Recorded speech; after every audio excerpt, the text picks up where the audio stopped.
So I'm going to talk about the 5 tracks just a little bit.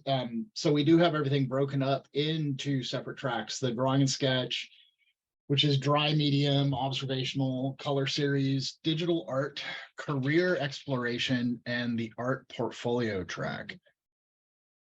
So it's a planning tool, as Jason was talking about, that we can break things into different categories and what you will be, break into categories so it's easier to track what you're interested in, but you can mix and match between the categories.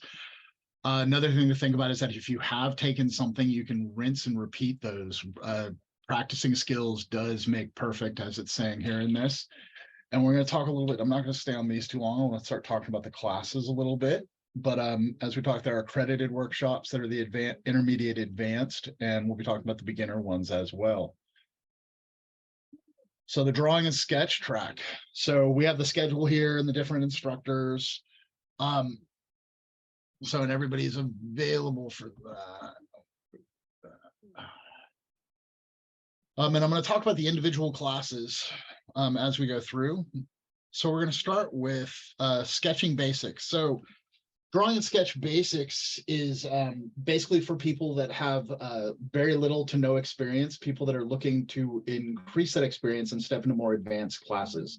So if you've never taken any charcoal, you've never taken any kind of drawing classes, this is where you will start if you're above 11, or if you need a refresher course, or if we need there. So it's dealing with black and white form, value, and observational drawing, typically still life related. We have multiple pen and ink classes. We have the landscape architecture pen and ink class, which is focusing on expressive color and then gluing them together using ink, and how the two can work together to get a really great effect to communicate larger environments. There's also the portrait sketching with pen and ink. Now, this is a more advanced pen and ink class for people that are a little more experienced, like DS23. And it's going to take the foundational skills that you've already used of portraits and charcoal and black and white and learn how to use pen and ink for mark making and to effectively draw portraits with those. So pen and ink's a really great medium. It's very versatile, and it's a good one that branches into a lot of illustration. So it's a good class to also pick up. You can take those skills of portraiture and start learning new mediums with it. There's also the 1-point perspective and 2-point and 3-point interior architecture. Similar, but not exactly like the architectural one that happened for pen and ink. This one will be focusing on the linear perspective, measurement out of interior and exterior space to express depth and places that people would be occupying. It's going to be using marker and watercolor for color and pen and ink based skills. It's ideal for students that are looking to go into illustration, animation, entertainment design. It's very important to have this skill set underneath you and have a good understanding of it for all of those majors. Visual illusions. So the drawing and sketch visual illusions is about, well, it says it in the title, but it is using the reflections and overlappings of space and ways to stack different values to create a sense of depth or a sense of reflection or an interesting overlap, as we see with the character there with the crane and people inserting things into things. So it's a very creative approach of taking your technical skills and applying them in new and creative ways. So now we're getting into the portrait and figure. So portrait and figure, this is an essential class for pretty much anybody who wants to be an art major or anybody who's really just interested in art in general.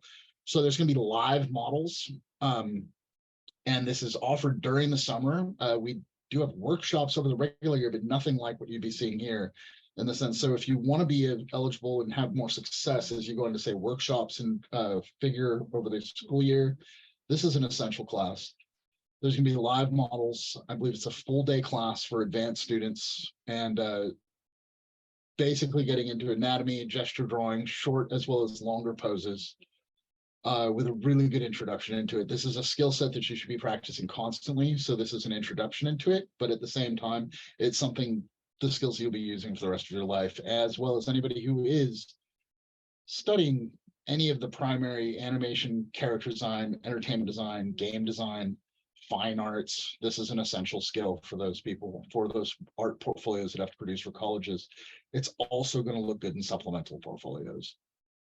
So expressive portrait and figure drawing. So this is an advanced take on the figure drawing class that was already before this. So you would be using the same skills you took from the advanced figure drawing class, proportions, values, gesture, balance, but we're adding expressive mark making, creative twists on those foundational and structural skills. You will need to take the figure drawing class to take this class or have experience with figure drawing. It would be recommended to have that before you walk into this class, though. It's a very exciting class, one that I would probably want to take myself. It's a very fun class. So mixed media and collage. So mixed media and collage is basically using creative mediums that we don't use a lot except for in the AP classes, and how to utilize collage to generate imagery or change the meaning of things. So it's usually a lot of experimentation, a lot of interesting collage tools that are brought to the table. And most of it is about symbolism and how to express things through a different medium than what we usually see. These are great portfolio pieces. They're usually really great places to demonstrate creativity as you go forward and explore those tools.